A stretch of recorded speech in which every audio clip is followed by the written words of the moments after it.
Hello, and welcome to the Enrollment Essentials training. My name is Angela Schultz, and I'll be your trainer today. At the end of each section, I will ask a few questions as a review. I challenge you to pause the recording to determine if you know the answer. If not, you may refer to the Enrollment Essentials user guide found in the implementation section of eTools within Benergy Central. So having said that, let's get started. The objectives, or upon completion of this course, you will be able to access and navigate within the Enrollment Control Center.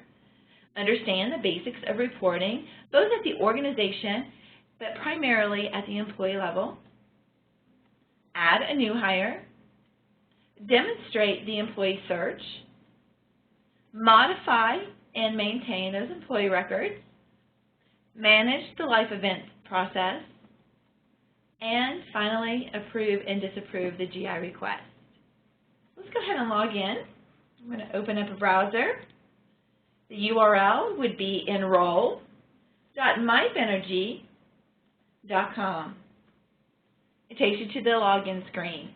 The first thing you'll need to key in is their user ID, and we'll talk more about that in a minute, a little further into training, but it's basically the first initial of the employee's first name, their entire last name, and the last four of their Social Security.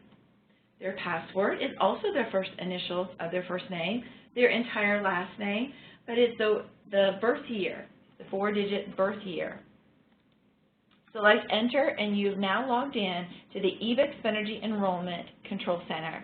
Notice that it lands you on the employee search page, and we'll be talking about that a little bit later into training. It also has a horizontal menu bar and a vertical Quick Links menu bar. And the items here on the Quick Links menu bar are the most commonly used HR functions. So we just make it nice, quick, and easy. So let's go ahead and start talking about the menu. The first option is the employee links. There's several options, including Add Employee, and we'll be adding a new hire here shortly. The Census Upload is a functionality that allows you to quickly upload your employees within the Control Center, and it is taught in an advanced class that will roll out later this year. The last three options, Employee Search, GI Approval, and Pending Life Events, are also found on the Quick Links menu bar and will be taught throughout today's class. The administration links, edit tags, email open enrollment messaging, and enrollment forms, all three of those are taught in our advanced class that I mentioned earlier. And notice the enrollment forms here is also located on the Quick Links menu bar. Moving over a little further to the right, organization links, we'll be covering reports and transaction history, and the reports is also located on the Quick Links menu bar, and the print confirmations will be taught in that advanced class as well. The last option here is exit, and we do recommend that you select the exit in order to leave the Control Center because it immediately terminates that connection to the Internet. In addition to that tip, I also want to suggest that you avoid using your browser arrow keys because it can remove the permissions of the HR admin or HR user and forcing them to log back in. So let's go ahead and add our new employee. If you recall, you would select the employee links off that horizontal menu bar, select the first option labeled Add Employee, and it takes you to the screen where you would complete the fields to add your new hire.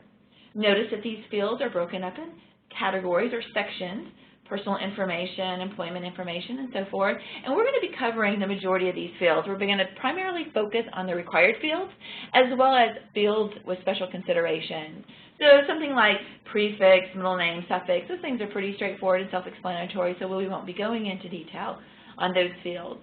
Now, a couple of things I want to point out to you. The required fields are highlighted in this orange font. So any field name that has this orange font associated with it does indicate that the field is required. However, the required fields can vary from one organization to the next.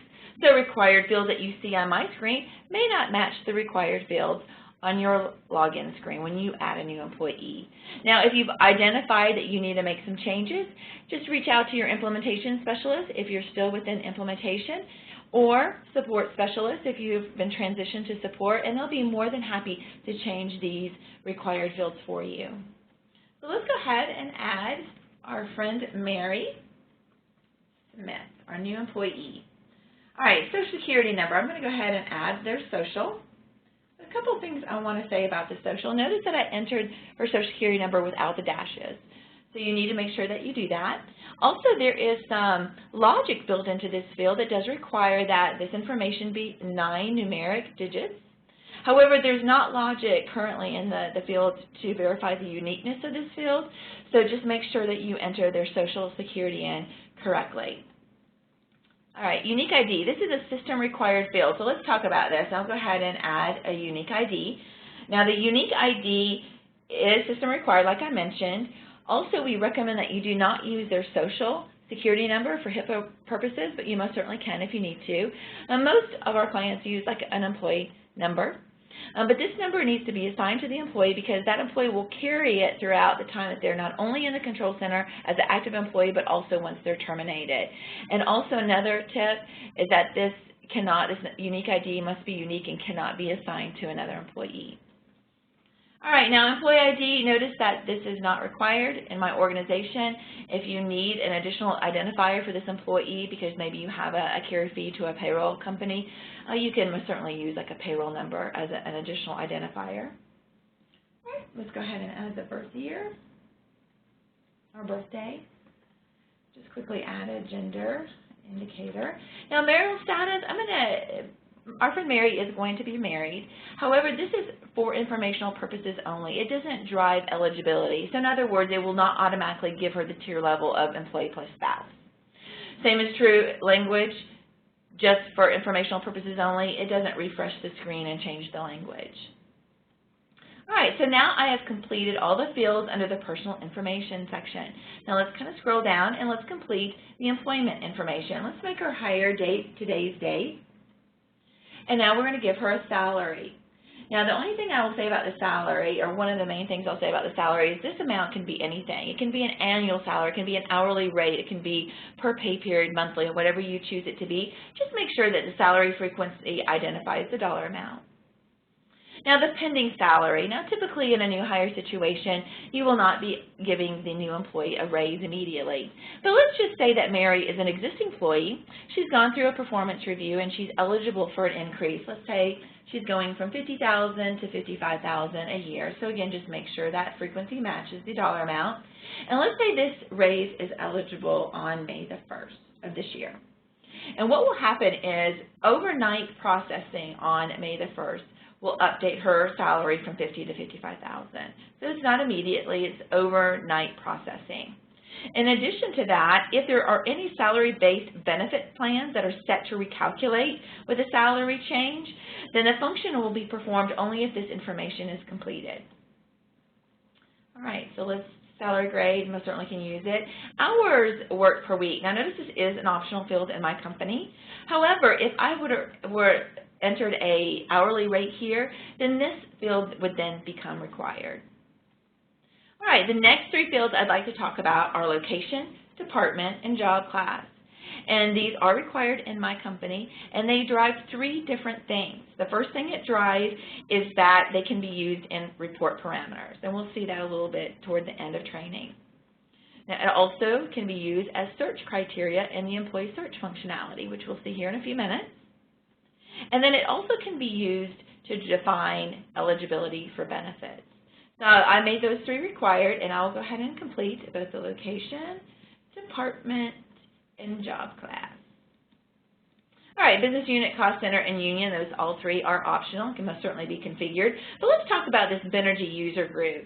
It does become required when the control centers for both the enrollment and Benergy have been complete, and it drives 2 things. One, it creates the login credentials for each employee. Once that employee logs into the Benergy portal, it also drives what they see. So for example, full-time employees often have different benefits than maybe a part-time. So when this full-time employee logs into the portal, they will only see benefits that they're eligible to elect. In addition to that, any human resource items, special alerts, anything along those lines will only be displayed for a full-time employee.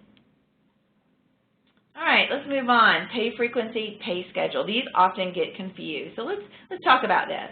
Now, the pay frequency basically dictates how the deduction appears to the employee, and we'll see that in a little bit later in training. So in other words, let's say this employee gets paid biweekly, every other week. However, they only want the deductions to come out twice a month.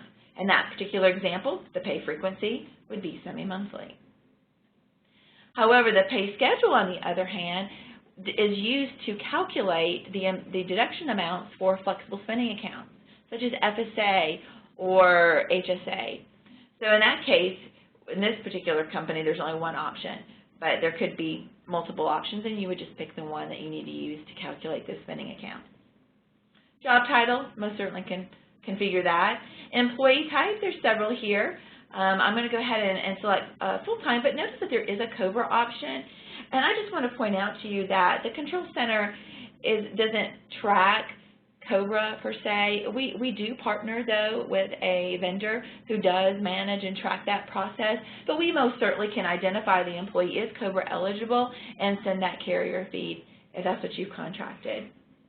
So let's go ahead and select full-time. FLSA most certainly can identify that, as well as the hourly or salary indicator. Now, the employment status, I'm going to make them active, but notice that there is a terminated status, and we're going to talk about this and I'll walk you through, but when you terminate an employee, you need to go through the employment or the termination wizard, and I'll walk you through that process. Do not just come in here and select terminated, because it will not end date their benefit. So we'll select active. All right, so now we have completed all the fields in the employment information. So let's keep moving. Now, the username, we kind of briefly talked about this when we first logged in, and I mentioned what the naming convention is, but I've got a little trick to share. Once you get to this portion of the screen, all you need to do is select this validate/create username icon, and it automatically determines their login or their user ID by taking their first initial of their first name, which is M, their entire last name, Smith, and the last 4 digits of their social, which is this 1234. So if I scroll back down here, did I leave something out? Let's see, let me check my social. Yeah, I don't have enough characters. So that's a good example. It does, as I mentioned, there is logic to make sure that that is a 9-digit numeric character. I was short 1, so it was unable to generate that user ID. So let's try this now. So I'm going to select this icon again, and let's see if it did it. Yes. So there's the M Smith 1234. So it does make sure that that information is not only populated, but it's accurately populated. Also, if they find a duplicate, maybe there's already an M Smith 123. So if there's a duplicate username, then Benergy or the Control Center will just automatically add a 0 to make that user ID unique. In addition to figuring out or calculating their user ID, it also will determine their password. And as I mentioned, when they first log in, it will also be the first initial of their first name, their entire last name, so it would be M Smith, but then it would be the last 4 characters of their birth year. So if I scroll back up here, her birth year is 1969. So in that particular example, her password would be M Smith 1961. So even though that doesn't display on the screen, that process does take place behind the scenes. All right, emails. Notice in my company that they're not required. However, they will be required if you would like to take advantage of 2 pieces of functionality. The first piece is for your life event. So if you would like to notify the employee once their life event is approved or disapproved or needing additional information, then one or both of these email addresses would then need to be configured. In addition to that functionality, if you would like to utilize the email open enrollment messaging functionality, then one or both of these email addresses would also need to be populated. All right, now flexible spending accounts, flex credits. This is not configured in my training company, but let's talk about it. It's not that common, but if you use flex credits, typically there's a global or organization amount that is configured behind the scenes, and if this employee was an exception to that global amount, then you would configure it here. All right, home address, and notice it is required in my company, and it would also be required if you had contracted for a carrier feed. So any carrier feeds would then need to make the address required. So let's go ahead and quickly populate a mailing address. All right, phone numbers. So there's 4 different phone numbers that can be configured for each employee: home, cell, fax, and work. So we're not required, so to save time, I'm going to skip through that. Emergency contact, we'll go ahead and quickly add an emergency contact because we did identify that she was married, so we're going to add her spouse. Now these relationship codes are user defined, so you most certainly can configure this or customize this listing if you'd like, so we'll find the spouse. Now because John Smith happens to be Mary's spouse, and the two phone numbers that can be configured for the emergency contact are home and work, you can, instead of keying in their home number here, which would be a duplication of this one, you most certainly can add their cell number instead. Moving down to waiting periods, these are exceptions. So this is if there is exception to the rules for the waiting periods, other than the company level, the organization level rules, this is where you would configure them. So, for example, if Mary would have accepted her job offer, but she negotiated different waiting periods for one or more of these benefits, then you would come in here and configure these. Only if there's an exception to the company level rules.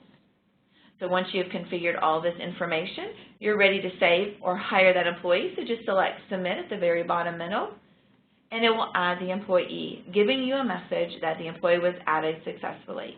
But then it asks you for a question. It asks you a question. Would you like to add another employee? So if you have several new hires you need to add, then you would select yes, and it would refresh the screen, allowing you to key in that next employee's information.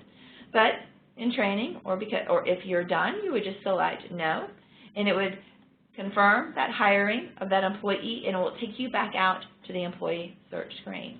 And that's how you add a new employee within the Control Center. So now it's time for review questions. So again, I'm going to ask you a question. Just select pause on your recording to see if you can come up with the answer. And then, of course, you can either look it up in the Essentials User Guide or you can wait for my answer. So question number 1, what indicates that a field is required? So you're adding a new employee, and how do you know that the field is required? A field is noted as required if the field name is highlighted in that orange font. The sub-question to that first question is, can any field be configured to be required? Any field can be configured as required, so these required fields can vary from organization to organization. Question number 2, what is the default password? So we talked about the username and the password and how the Control Center configures that or calculates that. So what is the default password? The default password is the first initial of the employee's first name, their entire last name, and the last their entire 4-digit birth year. Question number 3, when should emails be required? When should these emails be required? Emails are required if one or two functionality is desired to be used in the Control Center. Life event tracking, meaning you want to email an employee within the Control Center to let them know if their life event has been approved or disapproved, or maybe you're needing additional information, as well as the email open enrollment messaging functionality. All right. Thank you for participating in that question and answer. So now that we have completed that, let's go to the employee search. I'm just going to select employee search from the Quick Links menu bar, and let's talk about how you can search for new employees. For example, let's look at the employee that we just hired. Her last name is Smith, so we can either key in the entire last name, or if we know it starts with an S, or you're not quite sure of the spelling and you know the first character or maybe 2 characters, you can add whatever information you happen to know and select search, and it will pull up all the employees meeting that criteria. Now, if you happen to be a numbers person, you can also search by Social Security number or that unique ID. Now, if you are a large organization and you know that SM is going to return lots and lots of employees and you want to narrow that search even further, you can turn on some advanced search capabilities by selecting the link labeled Turn Advanced Options On. When I select that, it gives me 5 additional options to select. I don't have to select any if I don't want to. I can pick and choose which ones, but it's that employee status.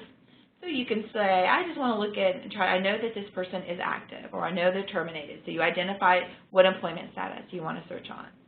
Employment type, the same thing. If you know what their employment type is, you most certainly can identify that or just leave it at the default.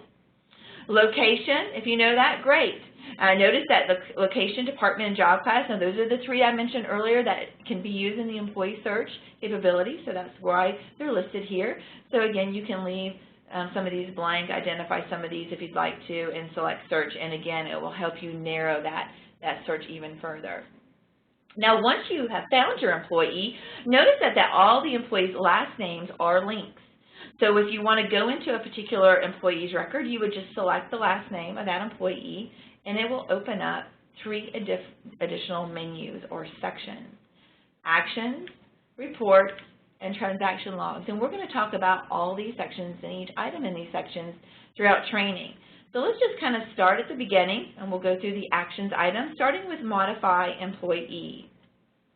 Now, modify employee, if you notice, it looks identical to the screen when you add a new hire. So there's the personal information, the employment, username, emails, etc. So this is identical to what we just saw. So I'm not going to go into the details here. So I just want to point out to you that once the employee is hired, you most certainly can edit this information if it changes or if you entered it incorrectly. I'm going to come back out and select employee search. And notice I'm still in Mary's record, and you can tell that in the upper right-hand corner. So it always lets you know what employee record that you're in. Now, the Add Edit Elections is the next option. And I will go into it, but I go into it with big words of caution. The first thing it prompts you for is the insurance type, which is basically like the benefit type. Select the drop-down, you can see all the different benefits. You can select medical, for example, and you will see the different medical options that this particular employee is eligible to either elect or waive. However, do not ever enroll someone initially in their benefits by using this functionality. And the reason is it totally ignores the rules for eligibility, waiting periods, all of them. There is a link, and you do have the security access to do that, but we just recommend that you don't. Now, if she's already gone through that, this employee has already gone through the enrollment process, then one of these would be selected, identifying which one she's elected, and instead of saying enroll here, it would say modify. And you most certainly can modify, but again, a word of caution because, again, it ignores those rules. It also gives you the capability of deleting the election. And again, we don't recommend that you do that because it will also delete all the election history behind it. So kind of in summary, just don't come in here to do anything unless you're actually on the phone with an implementation specialist or a support specialist walking you through whatever functionality they're asking you to perform. So just kind of avoid this section of the actions menu. So let's go back out and let's go in and add our new employee, a dependent. So we've already identified that she is married, so let's go ahead and enter her spouse again, John Smith. And notice that there's 5 fields that are required, and they're defined here in this first paragraph. So first name, last name, date of birth, gender, relationship, all of those are required. So you want to make sure that you do select those. And again, these relationship codes are also user-defined. And then the last one, we don't have to select the dependent status because it is a spouse, but if it was a child or an adult dependent, you would just select the appropriate status, and these do define eligibility. So you want to keep that in mind as well. In addition to the dependent status, I would like to mention that the active indicator is default as select. However, if this particular employee ever needed to deactivate a spouse, let's say they may be going through a divorce, then you would need to go to the normal life event process first and then come in and deselect the active. Because if you just come in here and deselect a dependent, whether it's a spouse or a child, it does remove the dependent from the Benergy portal, but it doesn't end date their benefits. So you want to make sure you go through that normal life event process. All right, so let's go ahead and save our changes, and you would just add all the children if that was applicable. Oops, forgot her date of birth. I thought I entered that. Go ahead and add that. It's a nice illustration that if a field is required and you don't configure it, it will give you an invalid or a message saying that you must configure that information before you save your changes. So now I've added the spouse. All right, the next option is reset enrollment steps.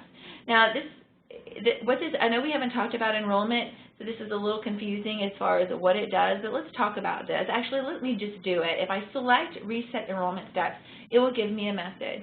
So basically what this does is it kind of resets the steps, forcing the employee to start with step 1. However, if that employee had already elected some benefits, let's say they started the night before and they didn't quite finish and they kind of messed up, or they kind of want to start over from step 1, and you can come in here, reset their enrollment steps. It will require them to go back through each step, step 1, step 2, step 3, in order, but it doesn't remove any of their elections if they've elected some benefits. All right, so right now let's go into an existing employee to show you the enrollment. One of the things I'll do first, though, is I'll select enrollment just to show you that it will pop up a new little window or section. And because Mary Smith is a new hire, the link reads new hire for current plan. However, when I go into an existing employee record, so let's do that. I'll go into Angela Schultz's record, and I select enrollment. It still pops up the same section, but notice the link reads a little differently. Late enrollment for current plans. And if it was in the middle of open enrollment, it would read something along the lines of open enrollment. So I just wanted to point out to you that this link, the verbiage can change depending on the status of the employee. So let's go ahead and select this link as if we're going to enroll on behalf of an employee. A couple things I want to point out to you is that this enrollment, the process of enrolling an employee, is now a separate training. So we're not going to go into the details of this today, but I do want to point out to you a couple of things. The first thing I want to point out to you is that there is a left navigational bar, and this is the exact same screen employees will see if they enroll themselves into benefits going through the Benergy portal. So it's identical. But there are a couple of differences. The employee is forced to go through step 1, step 2, step 3. They can't jump it around. An HR admin or HR user can, go to medical, and they can jump to dependent life, and they can kind of move around and navigate out of order. But an employee must go into order. Also, I want to point out to you that the employee, once they've selected or enrolled or waived certain benefits, they will have some check marks indicating that they have completed the enrollment. So once items are enrolled, then you'll see check marks here off to the left. Also, I just want to kind of re-emphasize the differences between pay frequency and pay schedule. Notice that these deduction amounts listed here is because of the pay frequency. So as we indicated, that it's a semi-monthly deduction. We want these deductions to come out twice a month. These dollar amounts are dictated because of that semi-monthly pay frequency. However, the flexible spending accounts and all spending accounts are dictated by that pay schedule, and we indicated that to be biweekly. So for example, if an employee elects $1,000 for a flexible spending account, then it will take the remaining pay periods of that current plan year divided into $1,000, and that would dictate that dollar amount there. All right, once you go through these steps, you most certainly can print or view a confirmation step, and then you can return to the control center or exit out. So if you want to return to the control center here, you would just select return to HR, and it takes you back to the control center. All right, so the life event. Let's go back to our new hire, and let's process a life event for this particular employee. By selecting the next link, life event, it takes me to the life event screen. And again, if an employee was doing this for themselves, going through the Benergy portal, this screen would be identical. So the first thing it asks you to select is which life event. So let's give our new employee a child. And let's say the baby was born on April the 22nd of this year. So you add your life event type, you add the date, and then you select continue. And this allows you to pick and choose which benefits that are impacted with this life event. So for example, Mary has been married to John, so they probably have coverages for employee plus spouse. So when they add a child, they might need to change their medical from employee plus spouse to employee plus children. So let's go ahead and do that. Let's go back to verify information, and let's add a dependent. Let's just call them Baby Smith. Add a social. Now, when a baby is born, sometimes their Social Security number has not been assigned. It is a required field, as you can see, but you can put in like a dummy or a fake Social Security number, but we just recommend that if you do that, let them all the fake or dummy socials be the same. So for example, if you want to do all 9s here, then just be consistent, and for all fake socials moving forward, use 9 9s, just so it's easy identifiable of which socials are inaccurate or not real. And that way you can get those updated before any kind of carrier feeds. All right, the birthday, let's make that 22nd as well. Gender, we'll say it's a baby girl. Relationship, again, these are user defined, but we'll call it child. And now we've added the dependent information. So the address, of course, would be the same. So we'll add the Alpharetta address. And then at the very end, it defaults that this is a dependent child, and if it's another one of these adult dependent statuses, you most certainly can indicate which one it is and select submit. And it will add baby Smith, add that child. Now, if you need to edit anything about the existing employee or their spouse, you must certainly have that capability as well. But once you've added that dependent, you can select continue, and that person can go and elect the benefits for the new event that's happened. So in this case, we're going to go to employee plus family because they are now having a child in their family, but you most certainly can waive the coverage as well. Once I select submit, notice it does take me to a screen for me to confirm the dependents, which dependents are really covered for medical. It defaults with all the dependents that are in the system, but you most certainly can override that and deselect if you need to. If you've identified that they're correct, just select submit, and it takes you to the dental. And again, you just identify which coverage level that you want, or you can waive the coverage. Again, it allows you to confirm the dependents that you want to elect in dental. And you just kind of go through this process and just select or waive each benefit and move along. And notice again the check marks are selected for each different benefit once it's completed. If it's a benefit like group life and it's offered by the employer free of charge, all you have to do is select continue. So you just go through this entire process, and when you get down to the end here, there's a confirmation. Notice that there's totals for pre and post tax at the grand total. It lists all the dependents. And at the very end, you just kind of read through that. Goes through this employee certification process, and you're basically just confirming that there was a life event that took place, and this is correct. And you just select the check box next to I agree, select submit, and that life event has been submitted for an HR admin or HR user to approve. At that point, they can print and view the confirmation statement, or you can just return to the control center. And we'll talk about that managing the life event process a little bit later into training. Now moving on to the self-service. When you select self-service, it brings up 4 different options. So it has a navigational menu bar. The My Information is the default. And again, you can edit some information not only about the employee, but all the dependents. So once you identify a change, this is another area that you can come in here and make certain changes to the employee record or their dependent. Once you make your changes, you just come to the bottom and select submit, and that information has been completed. Now notice again, if there's any fields that have not been configured, you most certainly need to add that. So let's give them an email address. Maybe it was decided that we want to utilize some of that functionality, particularly in the life event process that we're about to see. And we'll select submit now, and it will save those changes. The next option is My Elections.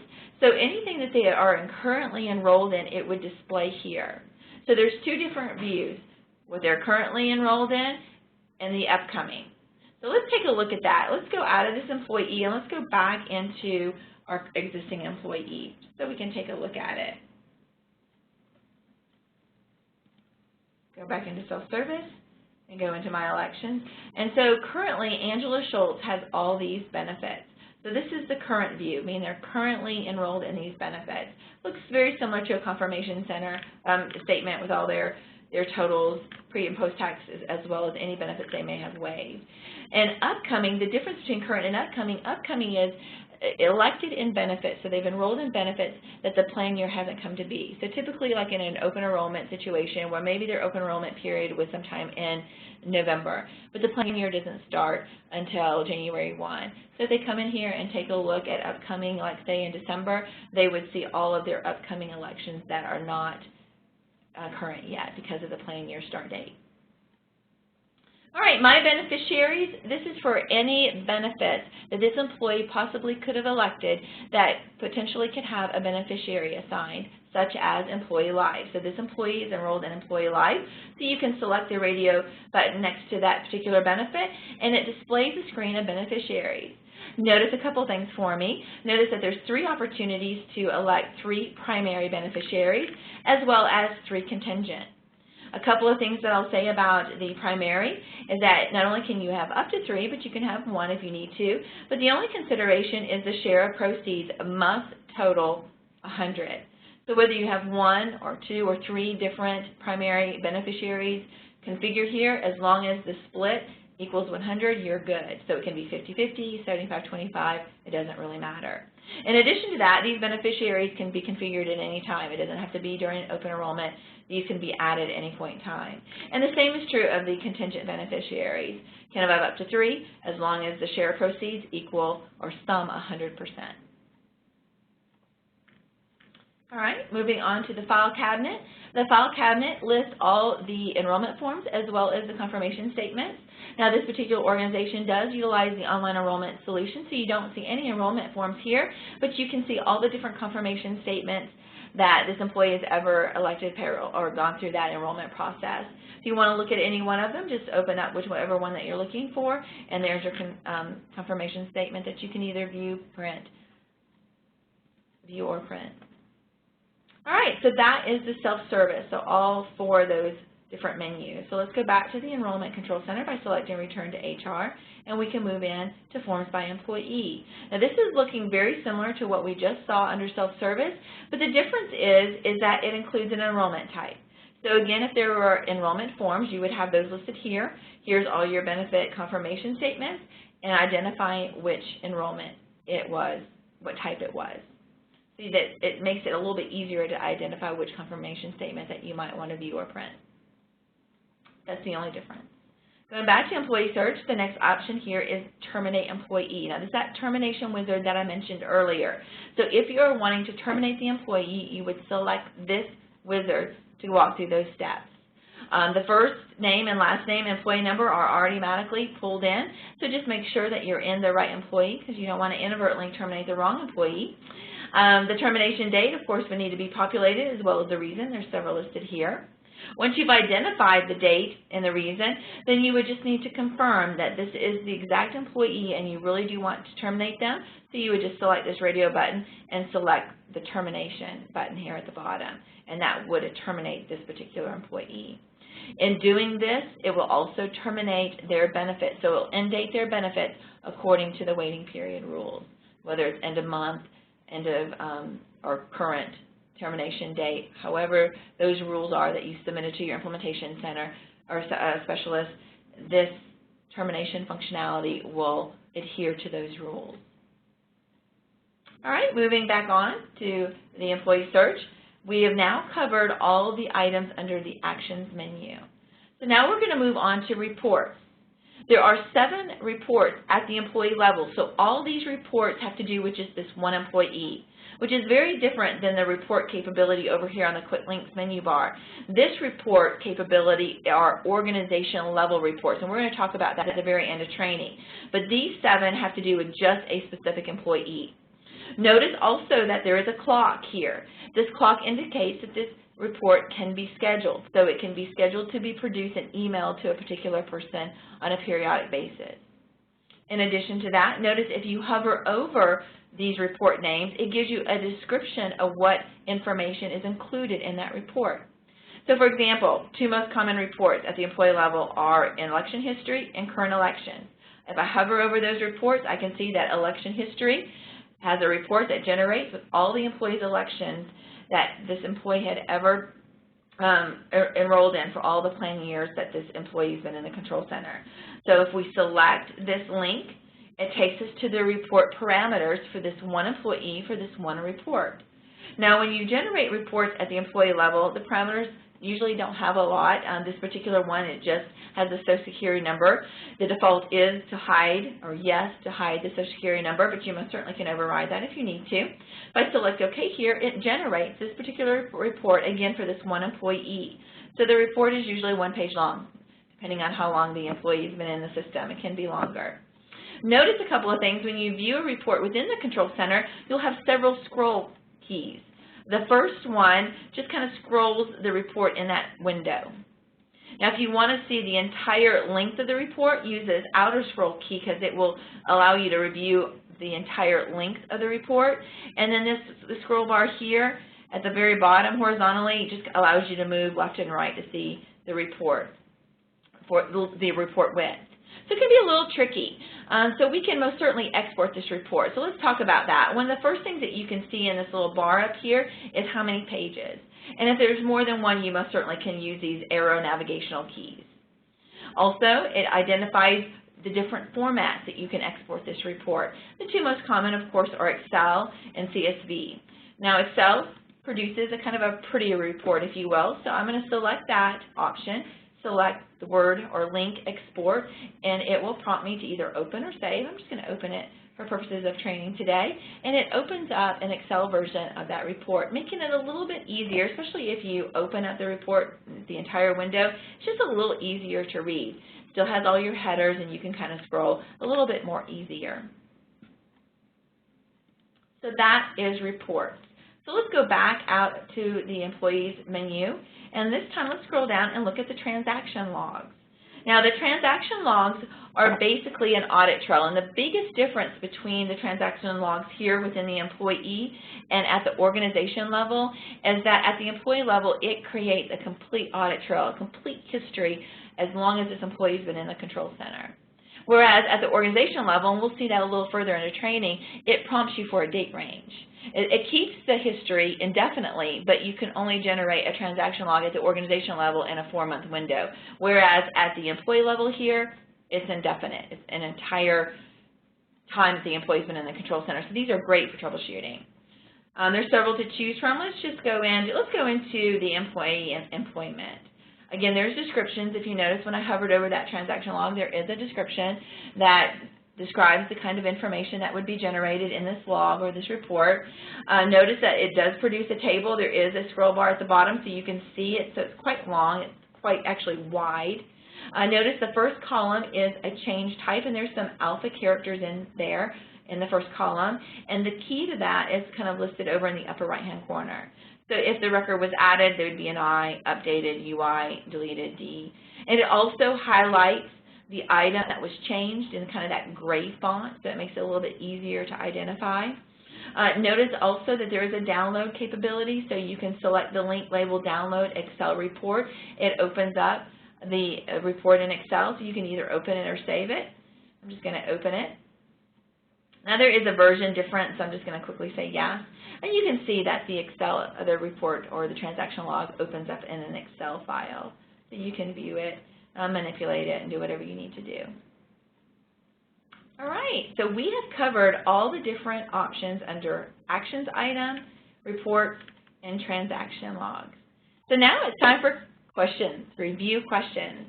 So question number 1, if enrolling an employee in benefits, where is that task performed? So I have all these different options here at this employee level. Where is that task performed? To enroll an employee in benefits, you would select the enrollment link here because it adheres to all your benefit rules. So the sub-question, the next question I have is kind of a sub-question to that, is where should that task not be performed and why? The task should never be performed under the Add Edit elections because it totally ignores the eligibility and waiting period rules. All right, question number 2. What is the purpose of reset enrollment steps? The purpose of reset enrollment steps is it forces the employee back to step 1. It does not remove any elections that employee may have already elected or waived, but it does require them to start with that verify information step, that very first step. Okay, question number 3. How should an employee be terminated and why? An employee should be terminated using the termination wizard found as the last option under the actions, because it will adhere to the rules, the waiting period of when that former employee's benefits should end. All right, last question. What is the difference between the reports here at the employee level and the reports found here on the Quick Links menu bar? The difference between the reports listed here and on the Quick Links is all the reports here are generated only on one specific employee. The reports generated using this icon generates reports at the organization level. Thank you for participating in that question and answer. All right, so now let's leave the information at the employee level and let's talk about the life events and the GI approval process. Let's start with the life events. Notice a couple of things on the screen. All the pending life events will be listed here right at the top. So as an HR admin, HR user, you'll periodically want to go in here, maybe daily, maybe a couple times a day, maybe weekly, whatever makes sense for your organization, and constantly review any kind of life event that's pending. A couple things I want to point out to you. When a life event is pending, there will be a link to the left labeled Modify. So let's select that. A couple things I want to point out to you.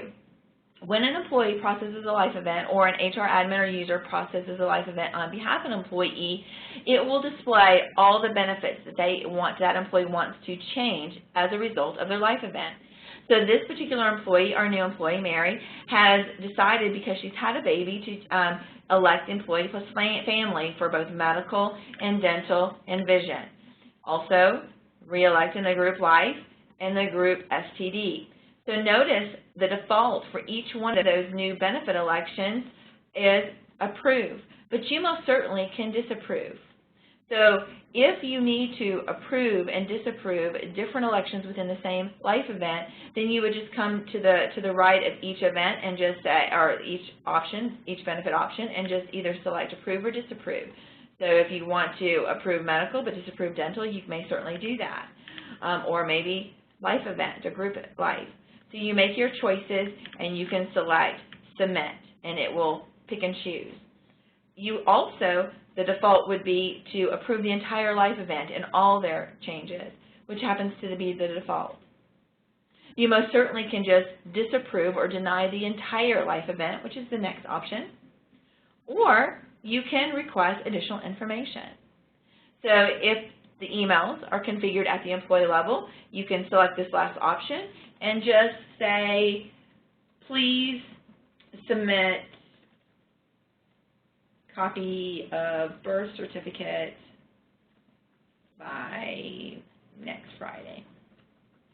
And select submit. And before you approve or disapprove any life events, that employee would have to submit the copy of the birth certificate. So I basically want to point out to you that you can approve or disapprove different benefit options that the employee has elected. Also, it will send an email. The process will send an email upon approving or denying or requesting more information, as long as one or both of the work, home, or personal email addresses are configured at the employee level. So let's go back out and talk about the archive, the life events that have already been approved or disapproved. Right here on the screen, you'll notice that all the life events that were approved in the last 30 days are listed here in this table. If you need to take a quick peek of what those details were, you most certainly can do that by selecting the link details, and it walks you through what was approved, disapproved, and that kind of thing. As well as it displays all the life events that were denied in the last 30 days. And again, you can look at the details if you need to. However, because history is kept indefinitely in the Enrollment Control Center, you most certainly can go back further than 30 days by using the Archive Life Events feature. One of the first things it asks you is the date range. How far back do you want to go? What's the specified amount of period of time that you need to review? So let's just say we need to go back for just this calendar year. So we'll go to the beginning of January through today, let's say. And now I have another decision to make. Display only the approved life events, or only the ones that were denied, or do I want to look at all of them? So I make my selection by selecting the radio button to the left of the word and then selecting search. and it pulls up all the life events that were ever approved or denied in that date range. If I need to look at details, I most certainly can select the link labeled details, and I can find out more information. So let's do that. Let's take a look at a life event that was entirely approved, and that would be our employee here, John Bart. So let's go ahead and take a look at those details. And you'll see that because email addresses were configured, that an email was sent to John on January 19th, here's his email address, telling him that his life event and all of his elections were approved. And then it gives the details of all the elections that he made. To take a look at one that was partially approved, let's take a look at Emily Frost. She was going through a divorce, and hers was partially approved. Again, an email was sent on this date and time, and it said that the life event change had been approved by HR with exceptions. So right off of the bat, it illustrates to her or it's communicated to her what part of her medical or life event was denied. So what elections were denied. So here's all the information about the areas or the benefits that were not approved, as well as all the ones that were. And then if we look at the bottom, if we look at one of these that the whole life event was denied, we'll just look at the first one, Richard Thomas. And it just nice and short sends him an email saying that his request was not approved by HR. So those are examples of all three of the different life events. So that's the life event process and how you keep up with that on a daily basis, however often that you want to come in here and manage that process. So let's talk about the GI approval process. So again, we're going to select the item here, the icon off the Quick Links menu bar, and it opens up all the GIs. Again, any GI that is pending for approval is right here at the beginning, making it easy for you to manage the process. So we have two employees with pending GIs, Lisa and Carl. It has the coverage that was already approved and the pending amount, as well as the date and the options to approve and disapprove. So let's talk about just the overall process. So when an employee like Lisa and Carl go in and elect a level of coverage, life insurance, group life, whatever it is, and it has a GI level, so there's a certain level that's guaranteed, but the rest needs to pend. Those requests go to the carrier, and the carrier goes through like an underwriting process and may even require this particular employee to go through a medical exam just to make sure that it's worth the risk to grant them this additional level of coverage. Once they make that determination, the carrier comes back to the company, the HR admin or HR user, and says, okay, we'll approve the entire pending amount, or we approve partial, or we just flat out deny it. So once you get that information back from the carrier, you need to come in here and make those selections that the carrier instructed you to do. So for example, Lisa Antwine, the GI level was $100,000, so automatically she got that level of coverage, and that's what she's currently paying for. $300,000 of that was pending, and so now let's say we've heard back from the carrier and they've approved this entire amount. So I'm going to leave this alone. It defaults to today's date, notice, but if I need to change that, I most certainly can do that. And then I would just come in here and select approve. And immediately her level would bump up to the $400,000 that she originally elected, and the next payroll she would start paying for the higher premium to have that higher level of coverage. But let's say the carrier comes back and says, yeah, we don't approve the entire $300,000 that was pending, but we're going to do $200,000. So you would just come on here, override that amount, make sure the date is correct, and select approve, and then she would have a total of $300,000 level of coverage instead of the $400,000 she originally requested. But again, the approval is immediate. So again, she'd have that higher level of coverage immediately. The next payroll she would pay for the higher amount. However, if the carrier comes back and says, no, we do not approve it, we disapprove the entire request, you would just leave the coverage level the same as the defaulted, come in here, change the date if you need to, and just select disapprove. And again, immediately it would deny her request, and she would just have the coverage remain at $100,000 with the premium associated with that. So that's how you would manage that GI request. Now, in addition to that, you most certainly can export these pending amounts if you'd like to manage that through an Excel version. Again, you can open or save the information. So you can have, like, very quickly have an Excel file with all the pending amounts where you can reach out to the carrier and ask them about it, or maybe send the file through an email or some sort of secure way, and as a follow-up to the carrier saying, just as a reminder, these are pending, can we get your response? In addition to that, just like the life events, there's some GI benefits that will be displayed on the screen, but unlike the life events, you can view them for 60 days, the past 60 days. For example, these are all the GI requests that were approved in the last 60 days, so you can get all the details right here on the screen, as well as any of the ones that were denied or disapproved in the last 60 days. But again, if you want to go back further than 60 days, you most certainly can do that by using the archived approval process. Just like life events, you can come in here and select a specified date range. So again, let's just go back to the beginning of this calendar year through today and take a look at just the ones that were either approved or disapproved in this calendar year 2012. Again, you have the same choices, approved only or disapproved only, or all of them. Make your selection, select search, and it displays in a table breaking out of all the ones that were approved during that specified period of time and all the ones that were denied. And that's the life event and GI approval process. Now that we've completed and gone over that piece of the training, it's time for review questions again. Question number 1, can a life event be partially approved? So I'm an HR admin, I come in here, can I partially approve Mary Smith life event request? Yes, life events can be partially approved. If you remember in training, you just select the link labeled modify, you come in here and pick and choose. The default will be approved, but you most certainly can override that default. Question number 2, if additional information is required from the employee, how can HR reach out to the employee? What's the easiest way that an HR employee can reach out to the employee to either request additional information? The answer is at the very bottom here, you can select this radio button to the left to request more information and key in your message, and as long as there's an email configured at the employee level for either home or work, you can select submit, and that email will get sent to that employee right here within the Enrollment Control Center. All right, next question. Who determines when a pended GI election should be approved or disapproved? So you have an employee that has a pended election for GI.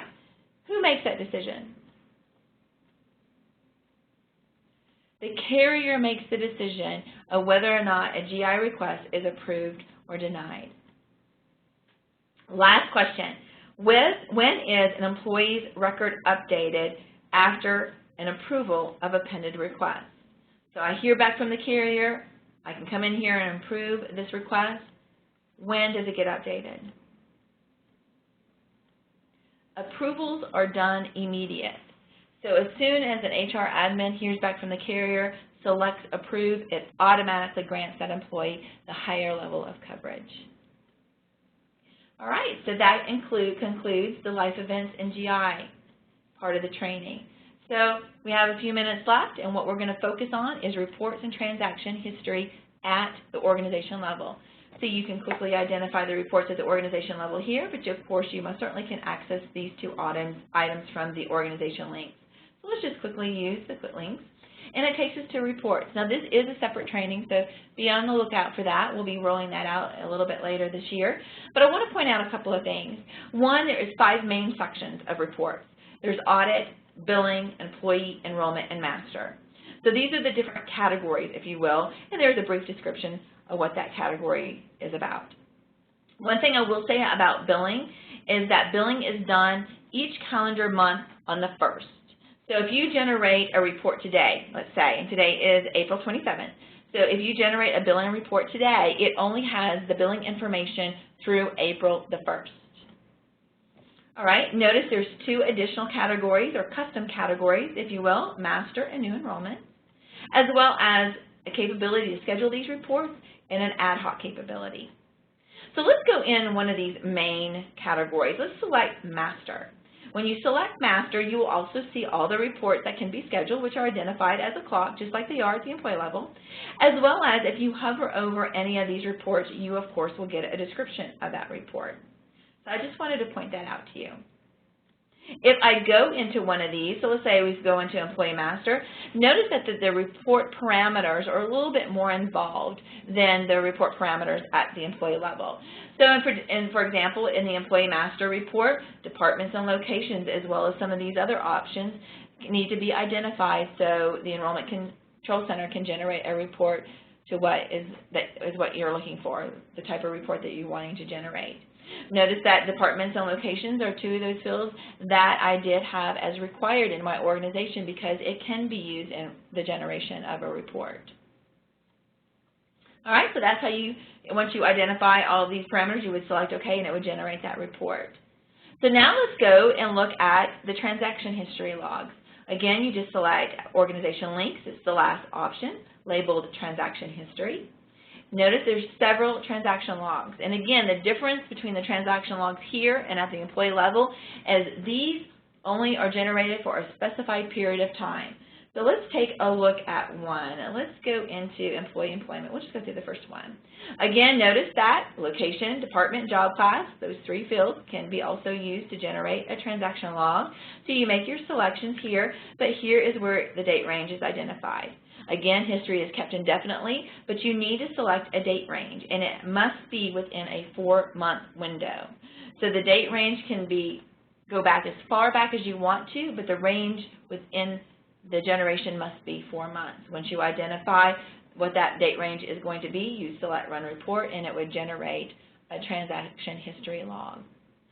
These are great for troubleshooting. If you know that the issue is at the global level, these will help you pinpoint the problem so you need to correct it, like if you're in the middle of testing or there's an issue that you've identified or an employee's brought to your attention. This is a great way to troubleshoot that.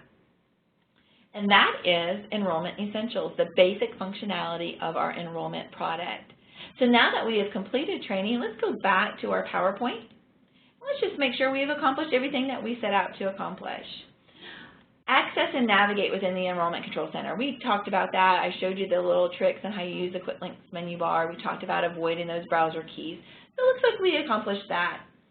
Now the second option here is understanding the basics of reporting. And we talked a lot about the ones at the employee level, but we even covered some high level at the organization level.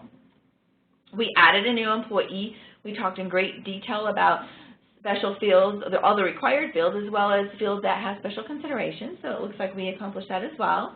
We demonstrated the employee search functionality, the basic search capabilities, as well as those advanced options. Looks like we accomplished that. We modified and maintained the employee record, so we walked through all the different areas that you can maintain that employee to make edits and changes. We talked about managing the life events. We processed the life event at the employee level, and then we walked through how you can manage that, approve that, deny that, approve and disapprove those GI requests. Again, we walked through how you do both and how you can modify the request as well. So it looks like we accomplished everything that we set out to accomplish. And if there's any additional questions, I do recommend that you reach out to your implementation specialist if you, of course, are in implementation. If not, please reach out to our Benergy support team, and they'll be more than happy to answer any additional questions that you might have. Again, I appreciate your time. I just want to say thank you for joining me today in the Enrollment Essentials training. Have a great day. Bye-bye.